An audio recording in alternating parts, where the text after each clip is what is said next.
अलका जी से पहले हम जान लेते हैं भारत जोड़ो यात्रा के बाद भारत न्याय यात्रा क्या सोच है और कैसे कनेक्ट किया जाएगा। और इसमें भी जो प्रिंसिपल कैरेक्टर है बीच में वो राहुल गांधी है। आइए देखते हैं, मजा आएगा। इसमें आर्थिक, सामाजिक और राजनीतिक न्याय की जो है वो आवाज उठाई जाएगी। इसमें बेरोजगार युवा कहें, किसान कहें, शोषित वर्ग कहें या किसी भी तरह का हमारा मजदूर है, हर तरीके का सरहद का जवान है, वो स्वाभाविक है हर कोई अन्याय, खिलाड़ी खास तौर से मैं कहूंगी आज की तारीख में अन्याय झेल रहे हैं, न्याय नहीं मिल रहा है। इसके लिए इस यात्रा को भारत न्याय यात्रा कहकर हम निकाल रहे हैं। पूरी तरह से गैर राजनीतिक रहेगी, वोट नहीं मांगे जाएंगे।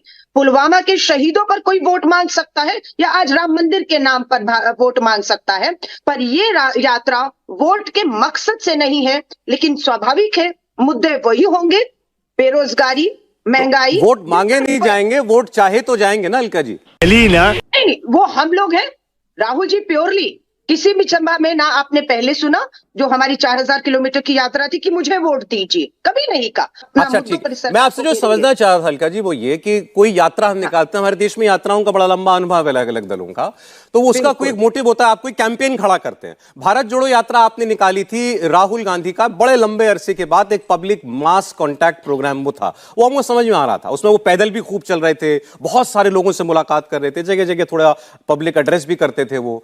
अब जो मोदी जी की यात्रा चल रही है विकसित भारत संकल्प यात्रा, उसमें वो सीधे सीधे योजनाओं के लाभार्थियों से बात करते हैं, तो उसमें भी एक मकसद समझ में आता है।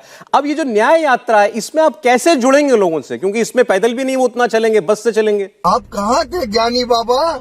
देखिए, ये मणिपुर, अरुणाचल और नॉर्थ ईस्ट से शुरू होते होते मध्य भारत से होते हुए गुजरात से मुंबई खत्म होगी।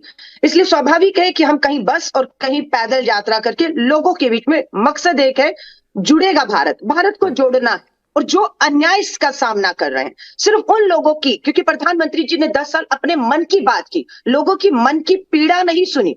हमारी ये होगी कि लोगों की पीड़ा सुने, कहां अन्याय हो रहा है उसको आवाज, उसको एक मंच दें और उसे देश के सामने लाएं। कि आज हर मीडिया चैनल बहुत सारा, हमने खिलाड़ी बेटियों को भी देखा, अपने पदक तक देने की नौबत तक आ गई, किस तरह से भावुक पे दबाव बना। सरकार किसानों के सामने घुटने पर आई, कृषि कानून वापस लिया। सरकार यहां पर भी घुटनों पर आई कि अपने एक सांसद को लगातार ब्रजभूषण को बचा रही थी, लेकिन बाद में उस पर कार्रवाई नहीं की, लेकिन कुश्ती संघ को लेकर बर्खास्त किया, निलंबित किया, कहानियां मारी। लोकतंत्र की हत्या बीच संसद में 75 साल में पहली बार हुआ कि 140 सांसदों को, विपक्ष के सांसदों को निलंबित करके विपक्ष की 60% आबादी, करोड़ों लोग जिन्होंने चुनकर भेजा तो उनकी आवाज को जो है वो दबा। तो इस यात्रा के जरिए आप इन तमाम मुद्दों को एम्पलीफाई करने में कामयाब होंगे, लोगों तक पहुंचाने में कामयाब होंगे, आपकी उम्मीद है। ठीक है जफर इस्लाम साहब, दो यात्राओं की कहानी आज हम डिस्कस कर रहे हैं। आपने सुन लिया अलका जी से, भारत न्याय यात्रा राहुल गांधी जो निकालेंगे उसका मकसद क्या होगा, उसका रूट क्या होगा, मणिपुर टू मुंबई वो चलेगी, और आपकी मोदी की गारंटी वाली गाड़ी तो दौड़ी रही है देश के अंदर। पहला झूठ उन्होंने कहा कि हमें वोट के लिए नहीं कर रहे हैं।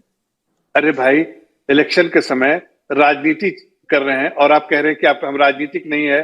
ये लोकतांत्रिक हमारा जो है अधिकार है कि हम इस तरह के पिकनिक करें। ठीक है, पिकनिक कीजिए, लेकिन कम से कम आप इस तरह के सोचते हैं कि देश की जनता को आप आंखों में धूल झोंक देंगे, ऐसा नहीं होगा। इसलिए इन्होंने कहा ना कि हम वोट नहीं मांग रहे। पता है कि वोट नहीं मिलेगा, ये सब करने से, पिकनिक करने से वोट मिलेगा क्या? यही नहीं, अभी और सुनिए, आपकी यात्रा से वोट आ रहा है, जो प्रधानमंत्री जी की यात्रा चल रही है विकसित भारत संकल्प यात्रा, उससे वोट आएगा। हम क्या कर रहे हैं, हम जो हमारी जो यात्रा है उसमें हम देख रहे हैं कि जो लोग बेनिफिशियरी हुए हैं, इस वेलफेयर स्कीम जो है सरकार चलाती है, उसका डायरेक्ट बेनिफिशियरी कौन होता है? देश की जनता। अगर उसमें कुछ रह गए हैं तो इंस्टेंटली उनको ऐड किया जाए, उसका पूरा जो लाभ उनको मिलना चाहिए। तो ये देश के हित में है, देशवासियों के हित में है। इससे हम वोट की कोई अपील नहीं कर रहे, लेकिन वोट इससे मिलेगा। कौन है ये लोग? देख लिया, अभी यात्रा शुरू ही नहीं, इतना बौखला गए हैं पिकनिक। अरे पिकनिक तो 10 साल देश के प्रधानमंत्री अपने पूंजीपति मित्र अडानी के जहाज में बैठकर कर रहे थे। तस्वीरें जब सांसद में दिखाया, बेनकाब हुए, सवाल पूछा तो राहुल गांधी जी की सदस्यता तक छीनने पर आ गए। तो पिकनिक किसने मनाई? किसके देश के पैसों पर मनाई है? वहीं पर आपका गरीब किसान बेरोजगारी महंगाई से त्रस्त है।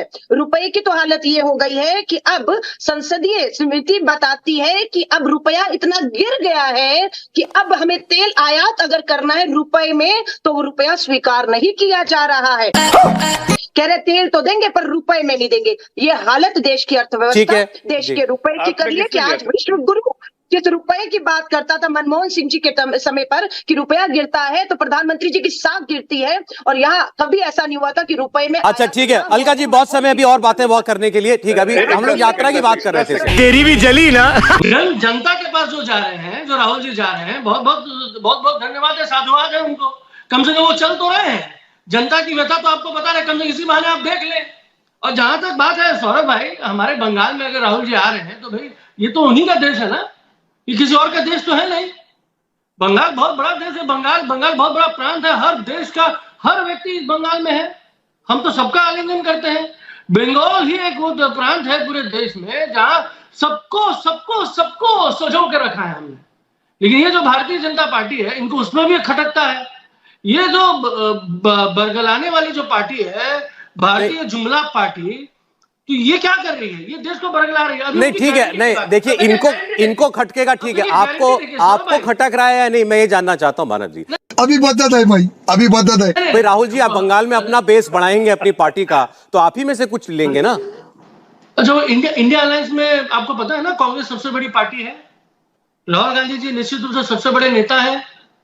देश में अगर सबसे ज्यादा अगर पॉपुलैरिटी अगर मोदी जी के बाद अगर किसी नेशनल पार्टी के लीडर को है तो राहुल जी को, ये सब पता है। ये तो आंकड़े हैं, वो आप बताते हैं। अब मोदी जी को 70% पॉपुलैरिटी मिलती है, लेकिन वोट 40% मिलता है। ये कैसा पॉपुलैरिटी हमको नहीं पता है, लेकिन हम बताना चाहते कुछ और। गजब बेइज्जती है। मोदी जी ने अभी बोला आयुष्मान कार्ड 1 करोड़, अरे 6 लाख कार्ड तो फर्जी निकल गए महाराज। ये तो सीएजी का रिपोर्ट है। ये तो 6 लाख कार्ड गया कहाँ, किसके पास पैसे गए? मैं अभी भी बोल रहा हूँ सफर भाई, परिक्रमा करना चालू कर दीजिए अदानी जी के इर्द गिर्द।